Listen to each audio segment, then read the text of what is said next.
Nós defendemos também gente honesta, meritocracia no setor público e não distribuição de cargos para estelionatários e companheirada. Vamos embora para mais uma entrevista do Romeu Zema, nosso futuro presidente. Obrigada pela gentileza de estar aqui nos estúdios do Portal Metrópolis.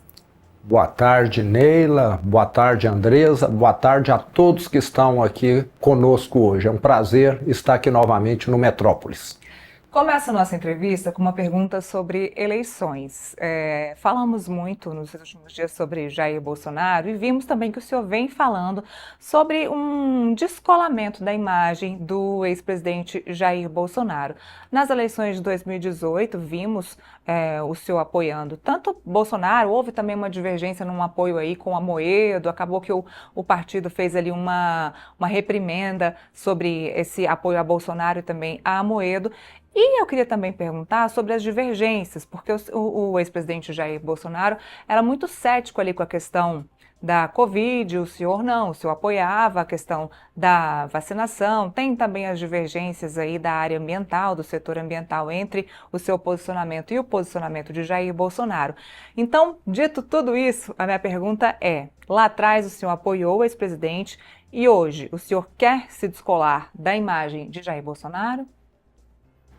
Neila, ninguém discute que o presidente Jair Bolsonaro é o maior nome da direita do Brasil. Nenhum outro nome tem a força dele, representa tão bem a direita. Respeito, mantenho contato com o presidente, estive com ele aqui em Brasília há cerca de 30 dias atrás para, em primeira mão, comunicá-lo que eu, o Partido Novo, estaria me lançando pré-candidato à presidência da República.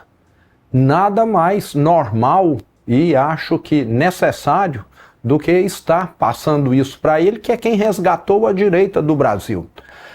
Lembrando que ele me disse, governador, quanto mais nomes a direita tiver, mais fortalecida ela estará. Ela ganhará mais votos no primeiro turno e irá para o segundo com uma chance maior ainda de ganhar.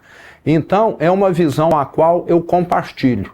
Até hoje, Neila, eu nunca tive a oportunidade de estar no mesmo partido do presidente, sempre fui do Partido Novo, que é um partido pequeno, e o presidente já esteve em alguns outros partidos. Isso fez com que em todas as campanhas, principalmente em primeiro turno, 2018 e 2022, nós não caminhássemos no mesmo barco. Mas quem acompanhou bem a eleição presidencial de 2022 vai lembrar muito bem que eu fui eleito em primeiro turno com 56% dos votos e dediquei as 3 semanas seguintes a dar meu total apoio ao presidente Bolsonaro em Minas Gerais. Tanto é que do primeiro turno para o segundo, ele teve uma evolução de quase 600 mil votos no estado de Minas, talvez o que mais tenha evoluído. Então, nós defendemos as mesmas ideias, que é aquilo que o Brasil precisa. O Brasil precisa de famílias bem constituídas, o Brasil precisa de boas escolas, a escola cívico-militar veio para somar, é mais uma opção, ninguém é obrigado a ir, mas tem tanta gente que quer ir, e por que ficam proibindo que essa nova opção para o pagador de impostos seja implementada? Um setor público mais sério. Então nós temos muitas convergências. Agora, divergências até marido e mulher têm, irmãos têm, mas estamos muito mais juntos do que separados. Pai e filho também, né? A gente pai e filho também, as conversas exato. do Jair Bolsonaro com o filho, né? Está aí um exemplo claríssimo. Mas a gente pode esperar uma campanha de Romeu Zema para a presidência em 2026 chamando o nome de Jair Bolsonaro ou se descolando dele?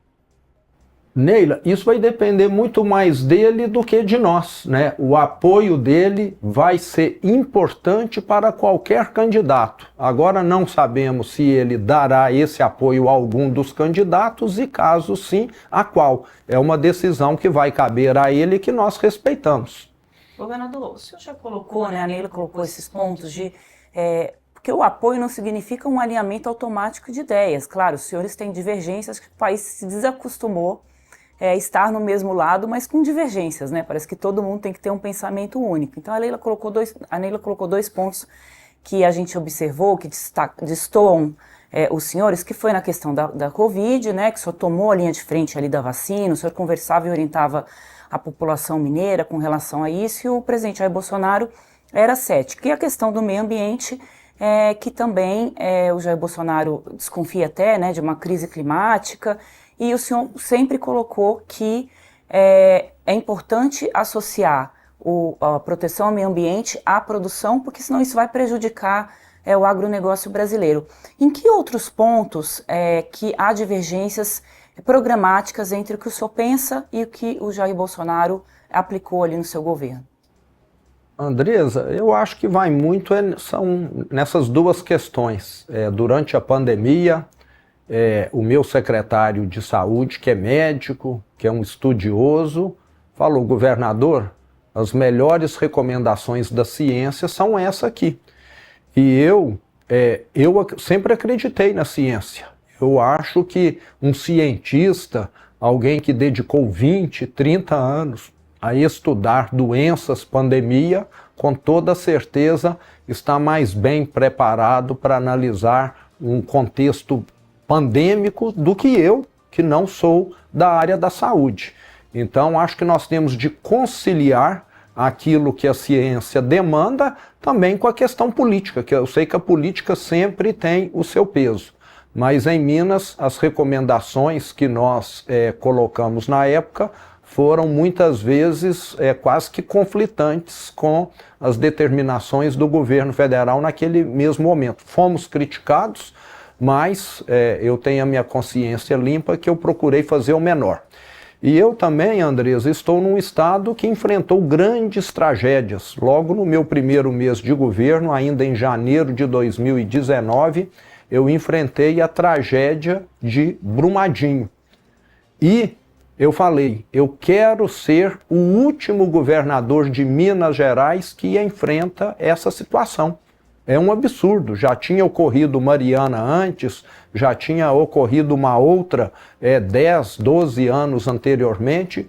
Eu falei: chega, o mineiro não merece viver com isso. E hoje Minas Gerais tem a Lei Mar de Lama Nunca Mais, que fez com que todas as barragens que ofereçam algum tipo de risco tivessem de ser desmontadas. Nós tínhamos 53, já desmontamos por completo 17. As outras estão em processo. Nós temos barragens lá que receberam material por 70 anos. Você não consegue tirar essas milhões de toneladas num curto espaço de tempo. Mas eu tenho orgulho de falar, Andresa, que a cada dia que passa o Estado fica mais seguro, porque menos material estão depositados nessas barragens. E o bom, a maioria das mineradoras hoje estão migrando para um processo por filtragem que não demanda mais a construção dessas barragens, que era o meio tradicional de depositar o rejeito no passado. Mas eu vejo que nós temos aí diferença nesses dois pontos que não perturba o nosso relacionamento, as nossas grandes propostas.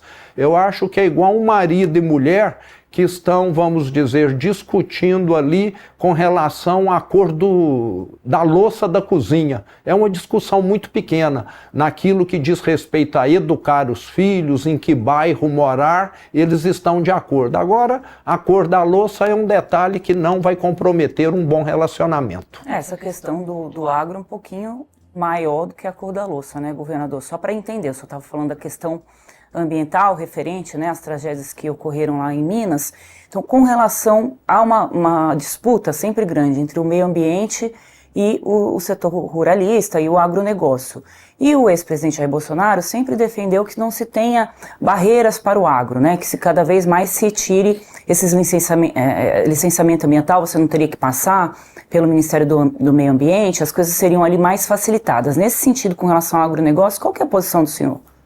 Andresa, hoje o meu relacionamento do meu governo, o meu secretário de Agricultura com a FAENG, que é a Federação da Agricultura de Minas Gerais, que representa, né, toda essa força produtiva de Minas, é o melhor possível.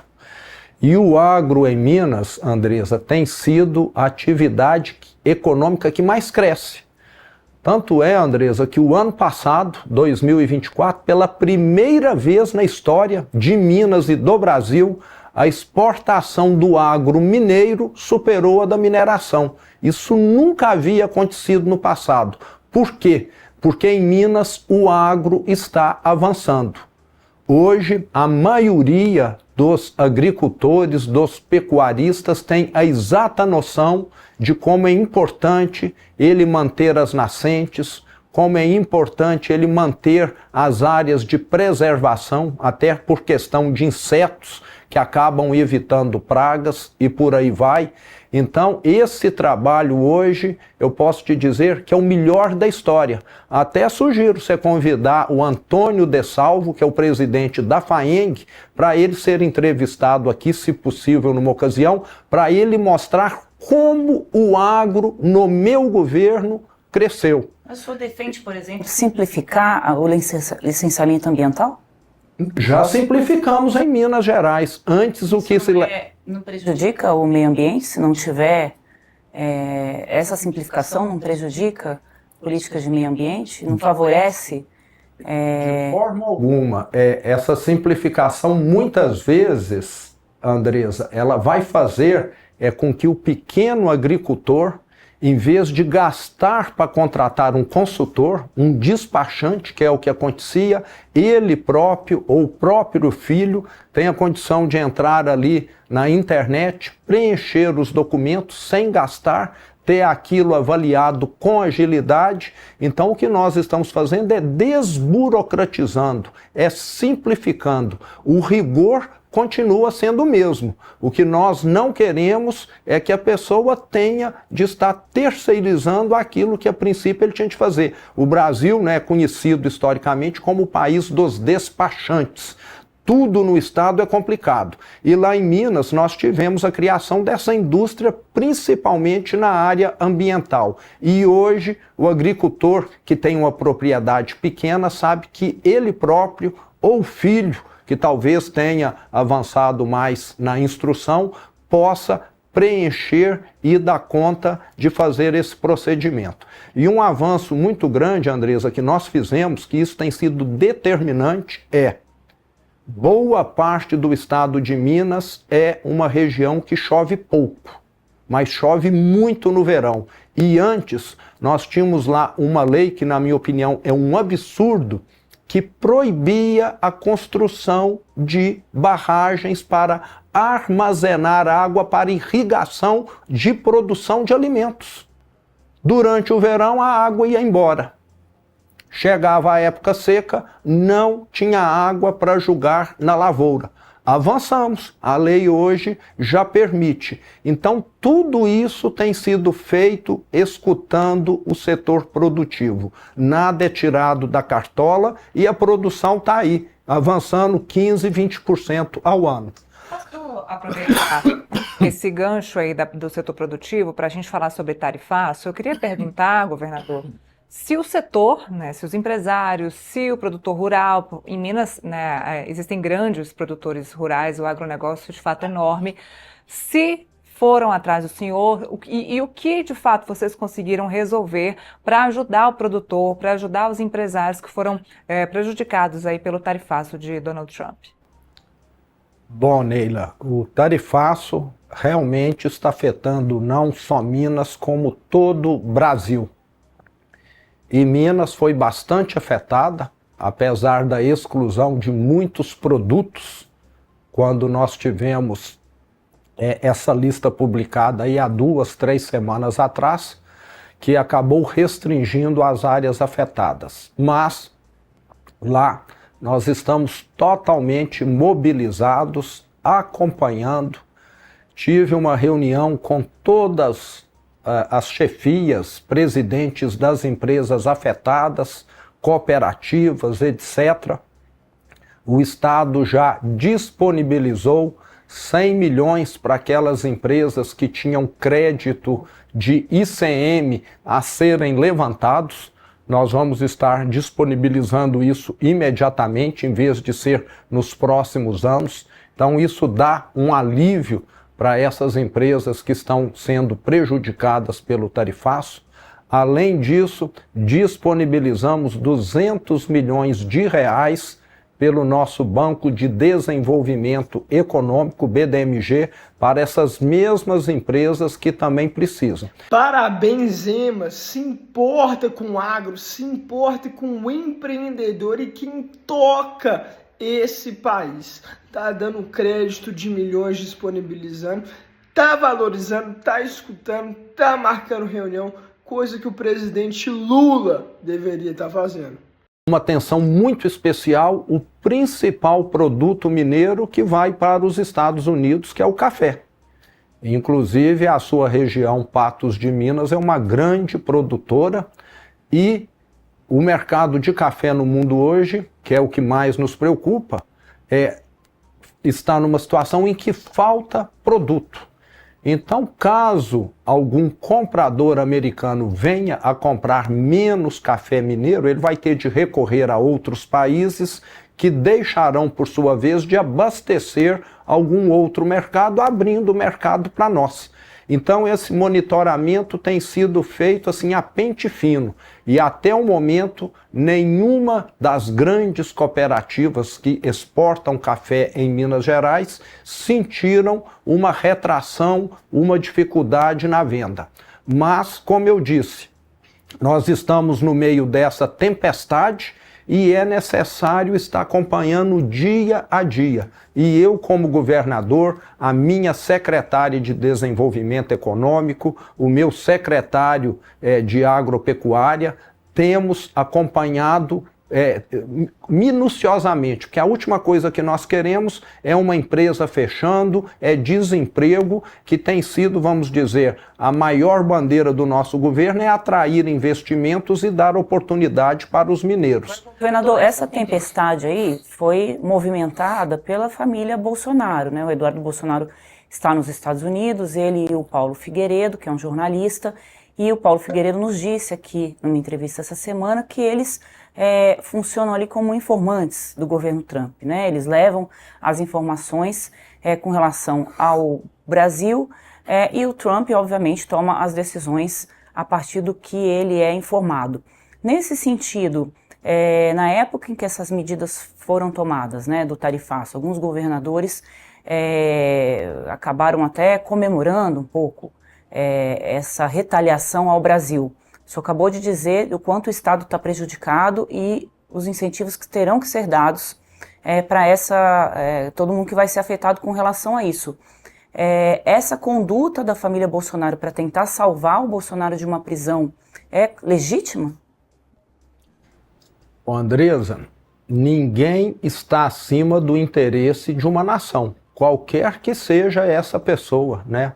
Pode ser o presidente, o ex-presidente, o papa, o senador, o governador, ninguém.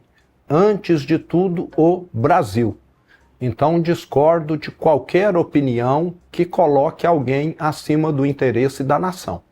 Agora, precisa ficar muito claro aqui, Andresa, quem começou todo esse problema foi o presidente Lula. Desde o início desse governo dele, ou desgoverno, ele tem criticado sistematicamente os Estados Unidos, o presidente Trump. E nós temos de lembrar que o Brasil tem um histórico de relações comerciais, diplomáticas com os Estados Unidos e com todos os países do mundo exemplar. Nós não tínhamos no passado presidente que ficava criticando, opinando, questionando o dólar, e o presidente Lula, infelizmente, se colocou nessa posição. Eu já falei, só falta ele criticar o sistema métrico decimal, né? Se o dólar é adotado historicamente por uma série de motivos, é a medida monetária do mundo, por que querer questionar algo que está funcionando? Nós temos tantos problemas mais sérios, tem tanta gente passando fome, precisando de emprego. Desculpe interrompê-lo, mas o senhor disse que quem começou isso foi o presidente Lula. Não, na verdade o presidente Lula não conseguiu resolver essa crise, mas quem começou isso foi, né, a família Bolsonaro, que foi para os Estados Unidos, porque a gente ia ser tarifado em 10%, assim como quase todos os países. Chegamos a 50% por conta dessa influência no governo norte-americano para que ele retalie o Brasil por uma questão política do Jair Bolsonaro. Nesse sentido, não se pode dizer que foi o Lula que começou essa história, não? Ô Andresa, lá na Índia não tem Bolsonaro, e a Índia foi retaliada também com 50%. O presidente Trump é esperto, ele aproveitou, já ia retaliar o Brasil por causa do Lula, e falou: em vez de matar um coelho com um tiro, eu vou matar dois. Vou colocar aqui a questão do presidente Bolsonaro. Ele não é nem um pouco bobo. Então nós temos de olhar esse contexto como um todo. O presidente Trump está muito mais olhando os interesses econômicos dos Estados Unidos do que qualquer coisa. Essa, na minha opinião, é a visão. Agora tem de ficar muito claro. Um erro aqui, essa barbeirada do Lula, não justificaria uma retaliação ao Brasil.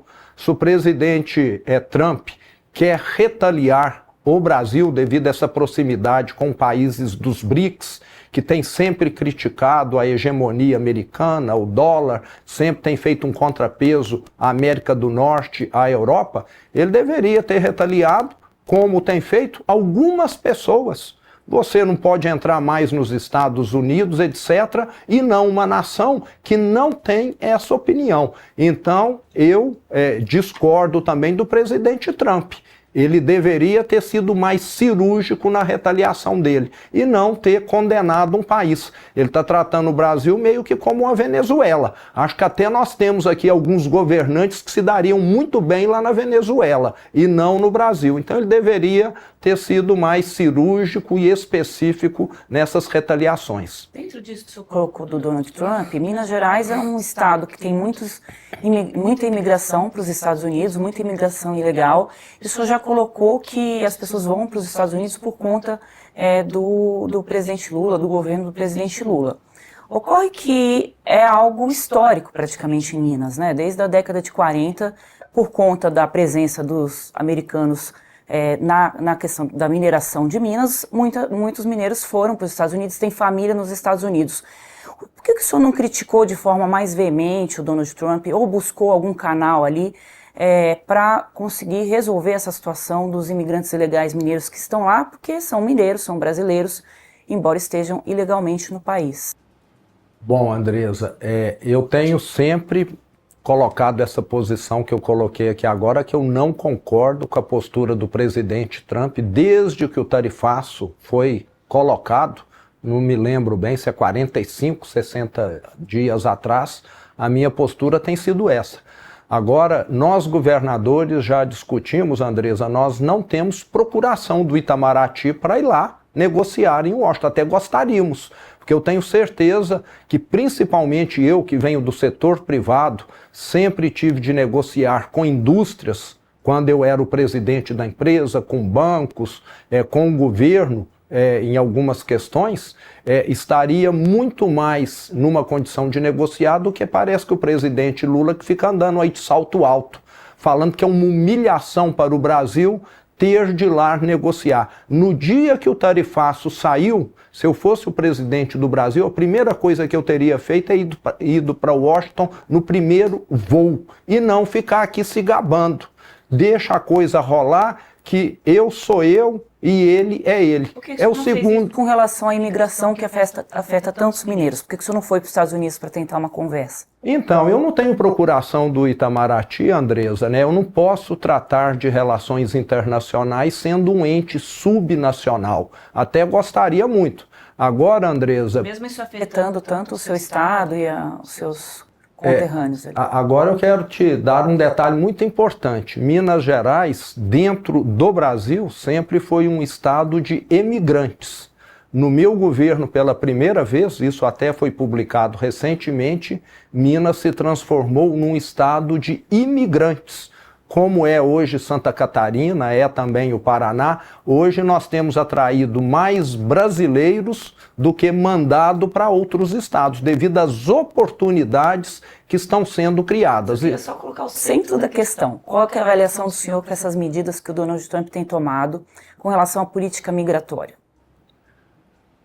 Cada país tem soberania. O Brasil tem regras para questões aqui de imigrantes. Então, é um tema deles que não cabe, eu acho que a nós brasileiros, julgar. A Alemanha tem o seu critério, a comunidade europeia tem.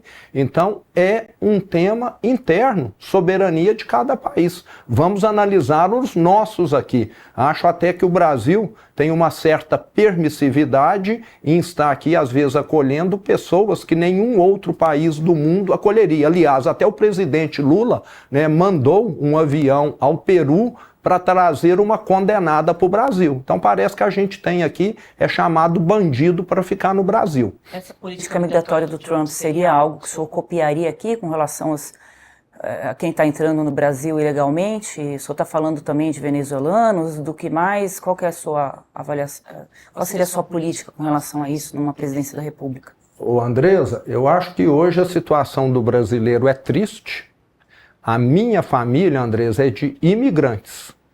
Há 127 anos, meu bisavô veio da Itália porque o Brasil era a terra das oportunidades.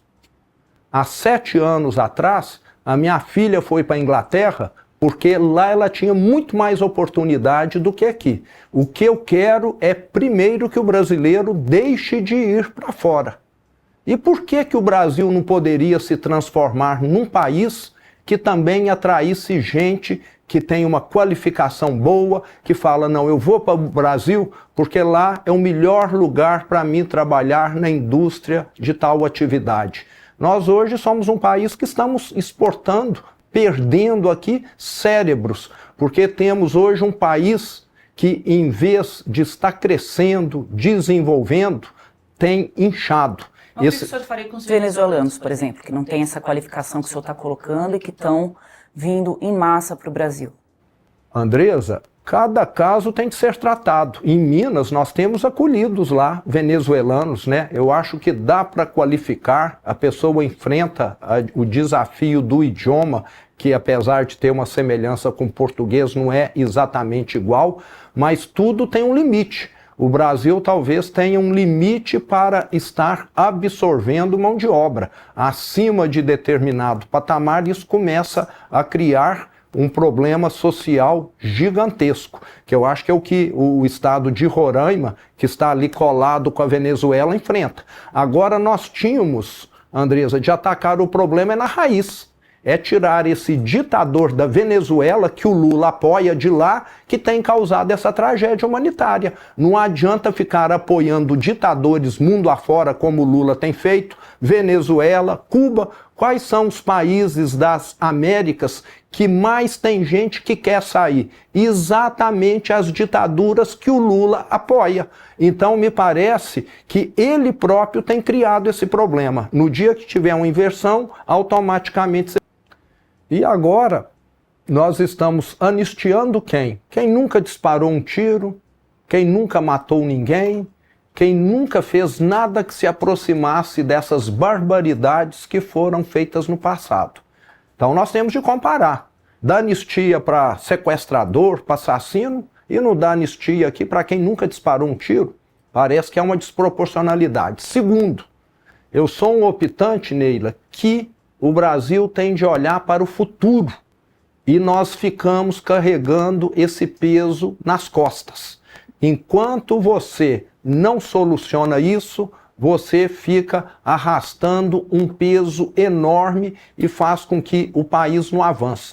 É exatamente igual àquela situação do pai e da mãe que fica batendo boca, que fica se agredindo e esquece de levar o filho no médico, que esquece de acompanhar a tarefa do filho, de fazer uma comidinha boa, quem sofre é o filho. E o pai e a mãe se desgastando. Então nós temos de pacificar. Na hora que você pacifica, falar, vamos caminhar em direção ao futuro. Tem gente que não concorda com isso, mas a minha opinião é exatamente essa. Eu sempre procurei olhar para frente as oportunidades. E o Brasil fica perdendo oportunidade porque fica discutindo, debatendo o passado. Mas também quem não corrige o seu passado, a gente não sabe o que pode acontecer no futuro, né? A Lei 14.197 de 2021, que foi assinada pelo Jair Bolsonaro, ela diz o seguinte, que golpe de Estado é tentar depor por meio de violência ou grave ameaça o governo legitimamente constituído, com pena de 12 anos de reclusão. Então você não está falando de que precisa de arma ou assassinato. O senhor revogaria essa lei, se eleito? Não, acho que a lei está ok. Ela não se aplicaria a esse caso? A gente não está falando aqui de arma, desses pontos que o senhor colocou, e ela se aplicaria aos presos pelo 8 de janeiro, que estão sendo aí réus, né, com relação a isso. Bom, Andresa, eu acho muito assim que aquilo que funciona no mundo, né, você não precisa ficar reinventando. Eu não sei se em outros países do mundo, principalmente naqueles que se dizem democráticos, se nós formos lá, nós vamos encontrar alguém que está detido com pena de 14 anos, como a Débora, porque fez uma pichação de batom no monumento público. Ela precisa ser responsabilizada, ela precisa ter uma pena, que eu não sei se é 1 ano, se é 2, agora 14 anos. Não sei também se tem outra pessoa em outro país do mundo, porque assentou lá na cadeira do Supremo Tribunal e também foi condenado a 17 anos. Então me parece que está havendo um claro excesso aqui. Eu considero que aquilo foi uma baderna, foi um movimento popular, não teve tiro, não teve nenhuma grande violência naquela data e equipararam aquilo a uma tentativa de golpe de Estado. Não sei se existe em algum livro de história alguma tentativa de golpe de Estado onde tudo foi só vândalos que entraram ali e depredaram alguns prédios públicos. E isso, inclusive, o pessoal da esquerda já tinha feito diversas vezes em ministérios, em outros equipamentos públicos e nunca tiveram nenhuma condenação. Então me parece que há 2 pesos e 2 medidas sendo colocadas. A agenda política deles era a não posse, né, do presidente Lula, diferente desses outros episódios que o senhor citou, embora nesses outros episódios também não tenha havido punição e também tenha se depredado prédio público. Só o ponto é diferente. Governador, o senhor tem adotado uma política de confronto, né? O senhor é bastante crítico ao presidente Lula, ao PT. O presidente Lula já foi a Minas Gerais, o senhor não o recebeu, tiveram ali, né, uma troca de farpas ali. Isso não é jogar fora o que a política mineira tem assim de mais tradicional, que é essa diplomacia, esse diálogo? A gente viu, né, a gente tem o Tancredo Neves, o JK, o próprio José de Alencar, que foi vice do Lula. Mudou essa forma de se fazer política ali a partir de Minas? Andresa, de forma alguma, não mudou. O mineiro continua acolhendo bem. Agora nós mineiros, Andresa, gostamos de respeito. E o que o presidente Lula muitas vezes tem feito parece que não vai muito nessa linha. Ele esteve lá há cerca aí de 6 meses atrás, no lançamento de investimentos em algumas grandes indústrias de Minas Gerais. Eu participei e depois disso optamos por não participar. E eu tenho motivos e você está até convidada para ir quando ele estiver lá novamente para presenciar em loco o que é que acontece. Quando tem um evento do Estado, nós deixamos com que as pessoas que queiram ir ao evento entrem. A não ser que seja alguém que tem uma ficha criminosa, não pode entrar lá por uma questão de segurança. E quando é um evento do presidente Lula, só entra petista para poder vaiar pessoas do meu governo. Você iria num lugar desse sabendo que assim que você chegasse lá, você iria ser vaiada? Então ele entra no território de Minas, que é um território que preza pela liberdade, só deixa petista aí e para poder causar constrangimento. Então, você não receberá o presidente Lula em forma alguma? Receberei ele lá na cidade administrativa, mas não irei em nenhum evento com ele, porque o evento dele é para causar constrangimento à minha equipe, à minha pessoa e ao meu governo. Só pode entrar lá quem tem carteirinha do PT. Inclusive oferecem lanches para poder ter um atrativo extra ainda. Então você está convidada. Me parece que ele vai estar em em Contagem nessa sexta-feira. Vá lá em loco para poder atestar isso que eu estou falando. E com um detalhe diferente, muitas vezes se apropriando daquilo que nós fizemos. Ele foi a Montes Claros, há uns 90 dias atrás, lançar lá um grande investimento da indústria farmacêutica, que quem trabalhou, sabe quem foi? Eu e a minha equipe. Durante anos nós ficamos costurando. Na hora que a indústria falou, nós vamos investir aqui bilhões, o governo federal falou, epa, nesse lançamento aqui eu quero ir. E aí eu me recuso a ir, porque eu ir só para ter petista lá me vaiando, eu não vou. É o mesmo raciocínio que o Lula faz para não falar com o Trump. Ele diz que vai ser vaiado pelo Trump se ele for para os Estados Unidos. Nesse contexto, as relações políticas não deveriam estar acima dessas questões partidárias? Deveriam. Então, eu peço a agenda aqui, às vezes fico meses para ser atendido. Por ministros, o senhor diz? Também. Pelo presidente? O senhor já pediu agenda com o presidente que foi negada?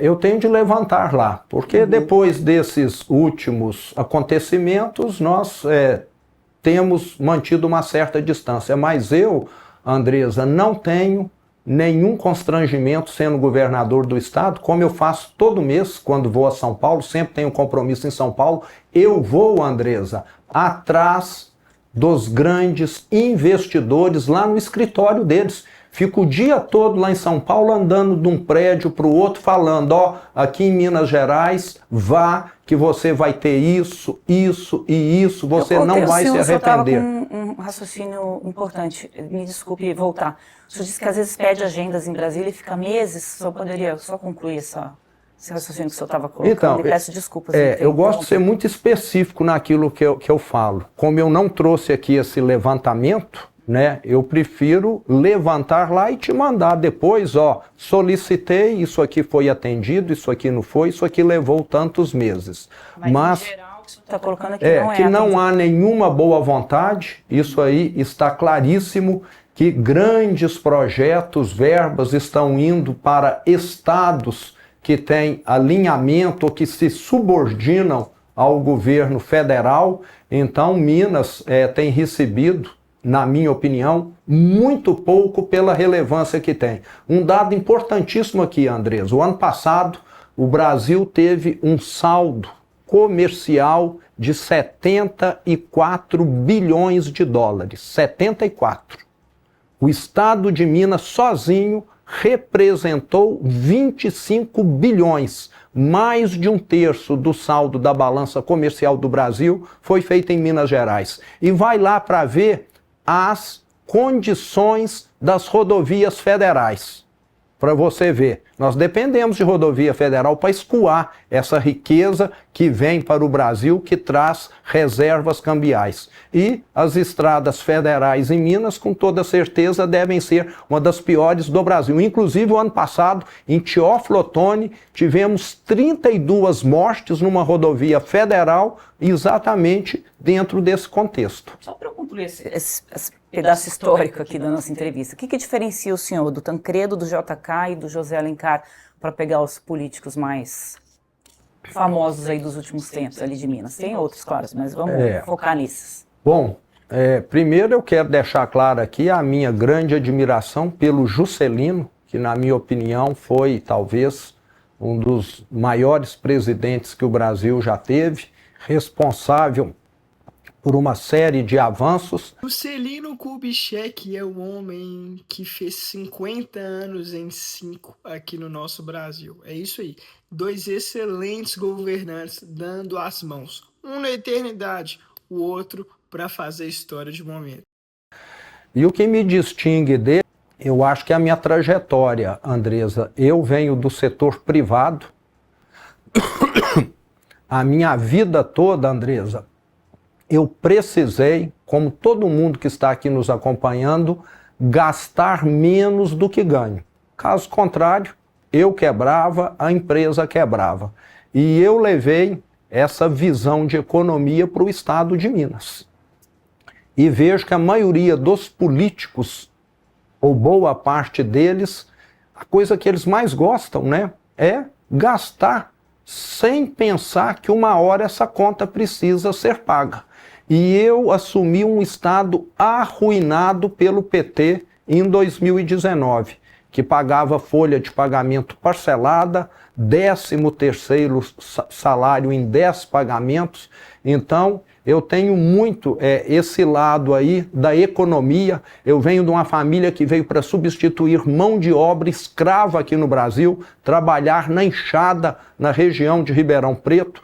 Então, essa questão de medir cada real gasto está comigo. E eu levei isso para o governo de Minas. Tanto é que eu sou um governador avesso a qualquer mordomia, a qualquer privilégio. Dispensei palácio, dispensei as 32 empregadas que os ex-governadores tinham. Moro numa casa que eu pago aluguel, onde eu tenho uma empregada que eu também pago. Então o que eu tenho de diferença, eu acho que é isso. Eu estou lá para servir e não para ser o governador que é meio imperador, cheio de mordomia, de assessores. Eu continuo vivendo exatamente como eu vivia há 10 anos atrás como empresário. A diferença com Tancredo, JK e Zé Alencar, o senhor diz que a diferença deles é do senhor que eles eram gastadores? Não entendi. Estou dizendo esse histórico, você está entendendo? Acho que todos eles tinham um histórico político anterior, uma carreira longa política,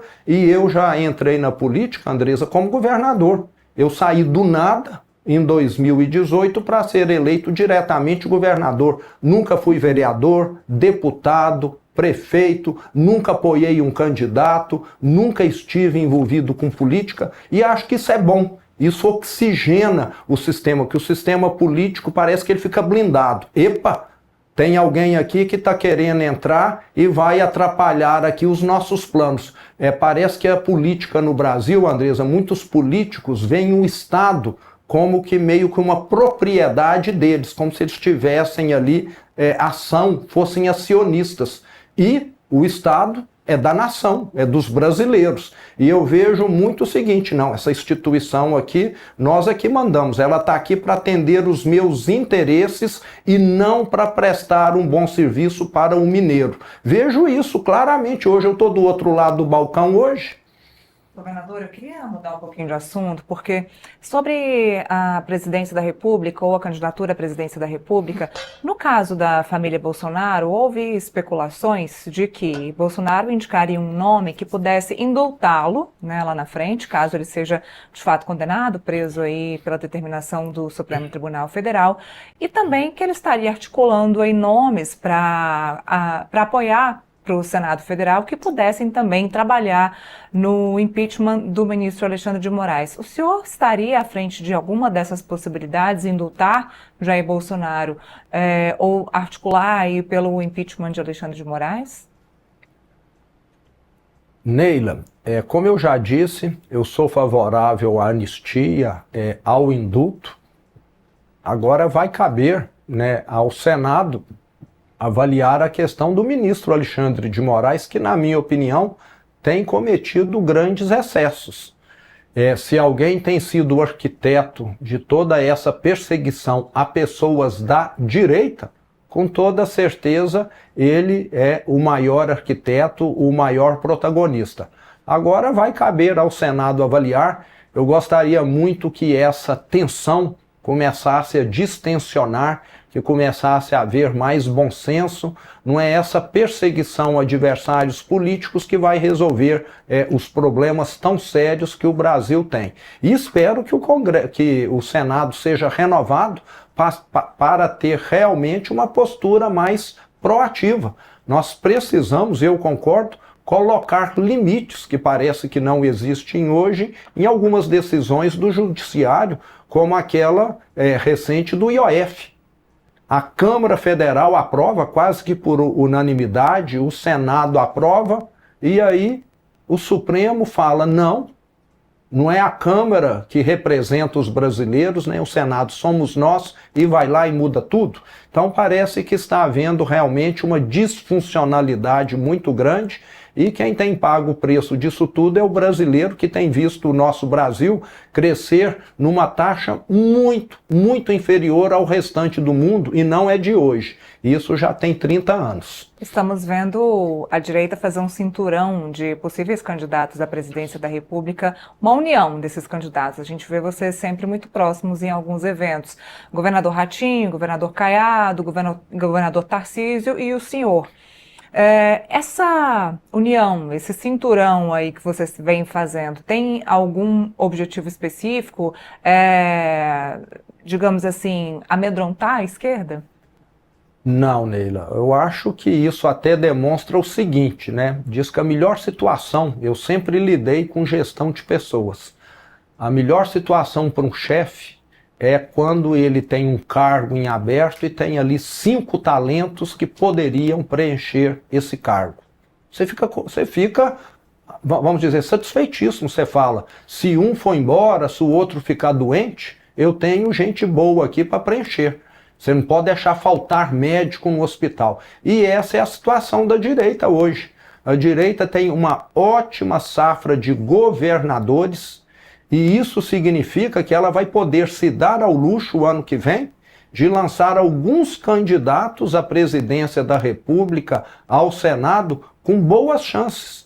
E no segundo turno todos estarão unidos. Como você disse muito bem, nós nos damos muito bem. Nós estamos sempre juntos, e isso é exatamente o contrário da esquerda, que não forma gente nova, porque só olha para o passado, tem as ideias lá dos anos 60, 70, que não evoluíram com o tempo, é o modelo cubano, venezuelano, que ainda está em vigor na cabeça deles, um partido que já enferrujou, que as ideias já estão totalmente antigas, defasadas, e que não surgiu nenhuma liderança nova.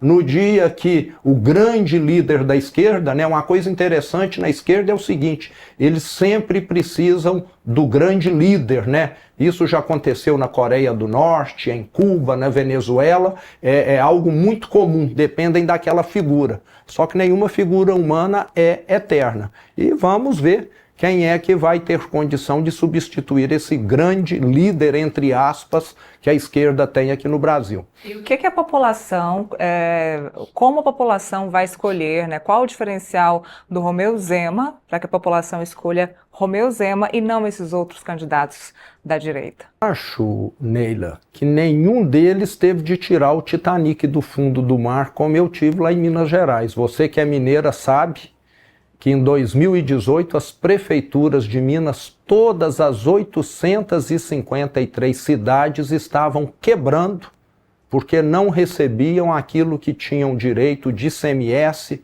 de IPVA, de saúde, de educação. Os funcionários públicos com o nome no SPC, 240 mil funcionários públicos de Minas com o nome sujo no SPC Serasa, porque o governador Pimentel do PT descontou o empréstimo consignado e não pagou os bancos. E desde então, Neila, nós temos colocado tudo isso em dia, uma tarefa gigantesca que tem demandado um esforço hercúleo, tanto meu como da minha equipe, e que ainda não está corrigido. O Estado hoje tem um orçamento apertadíssimo. É igual aquele pai de família que está ganhando 5 mil por mês e que está gastando exatamente 5 mil para colocar comida na mesa. Então é uma situação que ainda demanda cuidado e que nós herdamos do PT. E depois de 6 anos e 8 meses ainda estamos precisando avançar. Então acho que nenhum outro governador recebeu um Estado arruinado e arrasado como eu. E se nós mostramos que dá para consertar os estragos do PT em Minas, com certeza também dá para consertar no Brasil. Governador, eu queria trazer só uma informação que eu deixei passar lá atrás.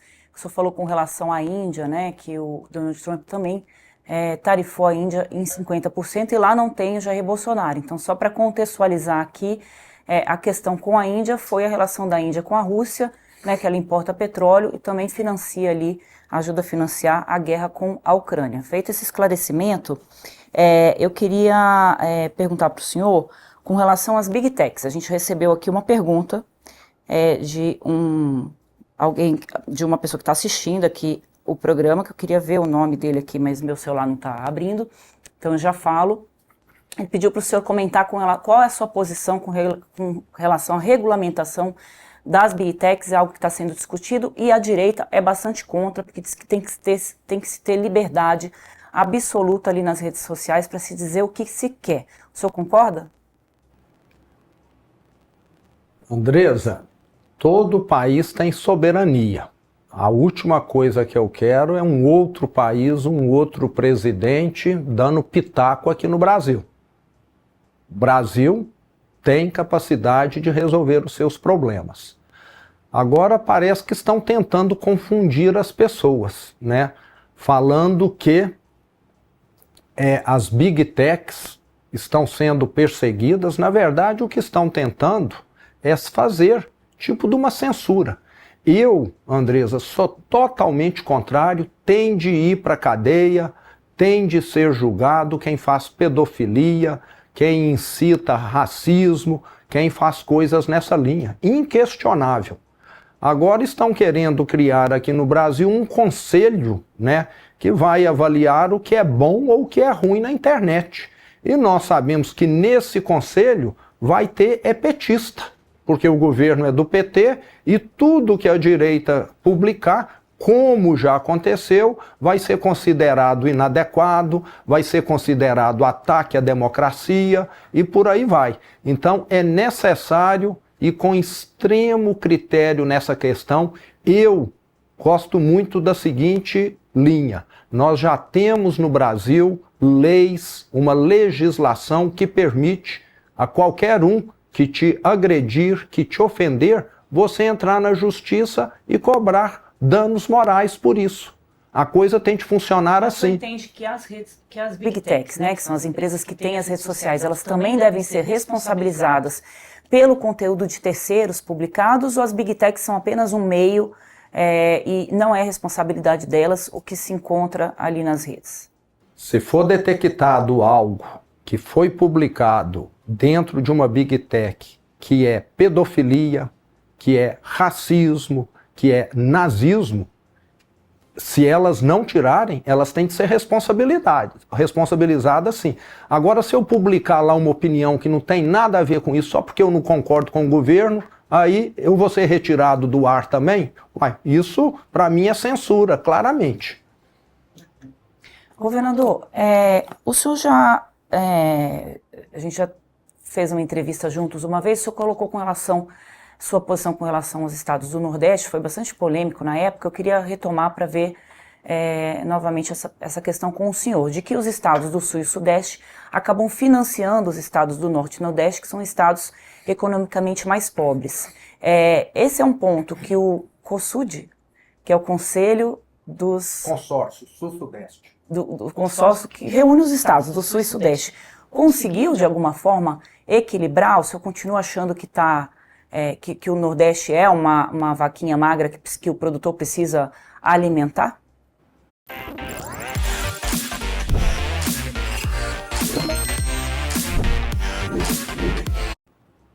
Andresa, eu sou da seguinte opinião: tem pessoas que precisam de ajuda, tem cidades que precisam, tem estados que precisam, tem empresas que precisam, e você deve estar viabilizando aquela ajuda para evitar que a pessoa passe fome, para evitar que uma empresa tenha de demitir milhares de funcionários, para evitar que uma cidade entre numa crise enorme na saúde, na educação, porque não tem recursos.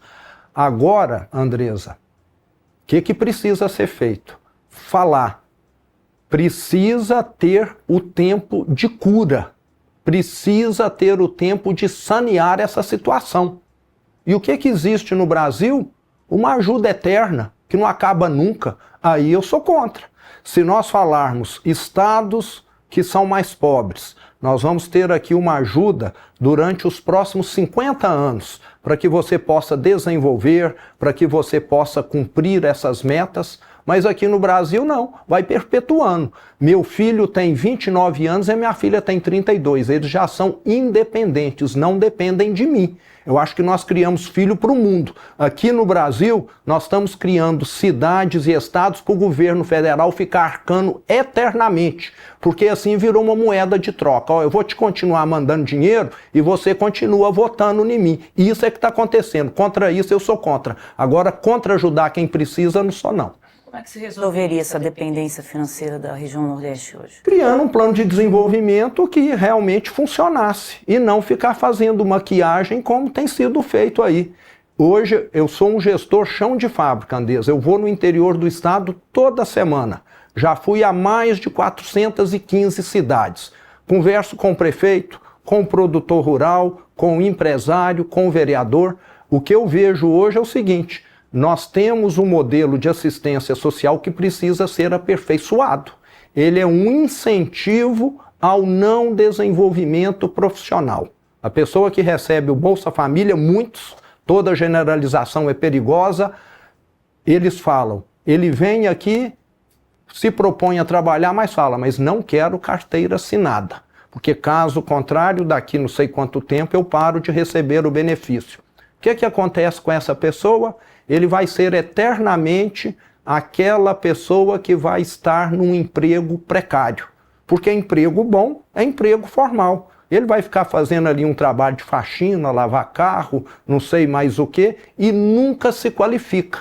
E aqui no Brasil nós viramos esse país onde eternamente as pessoas querem ficar vivendo assim. Então nós precisamos desenvolver um modelo social que possibilite essas pessoas se qualificarem, terem acesso, não porque elas serão prejudicadas em algum programa social, a fim de que a longo prazo elas se qualifiquem. Nós temos hoje pessoas que recebem Bolsa Família há 20, 30 anos. Será que nós tiramos essa pessoa de uma situação de precariedade? Eu acho que ele está vivendo tão mal quanto vivia há esse tempo.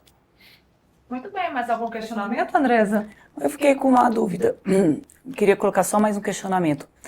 O senhor já disse lá atrás, queria ver se o senhor ainda mantém essa posição, que se a direita não se unir em torno de um nome, é entregar as eleições de mão beijada para o outro lado. Muito possivelmente o Lula vai ser o candidato à reeleição, ele tem colocado isso. O senhor mantém essa posição ou dentro do cenário de hoje essa pulverização já não é mais um problema? Essa pulverização já não é um problema, porque antes chegou a prevalecer essa ideia de que o ideal seria já caminhar junto no primeiro turno, mas depois, à medida que nós fomos amadurecendo as ideias, vimos que o melhor é você ter 3, 4, não sei quantos serão, caminhando lado a lado e juntos, unidos no segundo turno. Muito bem. A gente finaliza então nossa entrevista. Eu agradeço muito a gentileza do governador de estar aqui conosco hoje, responder os nossos... Comente sua opinião, siga o canal Zema Presidente e vamos juntos melhorar o Brasil.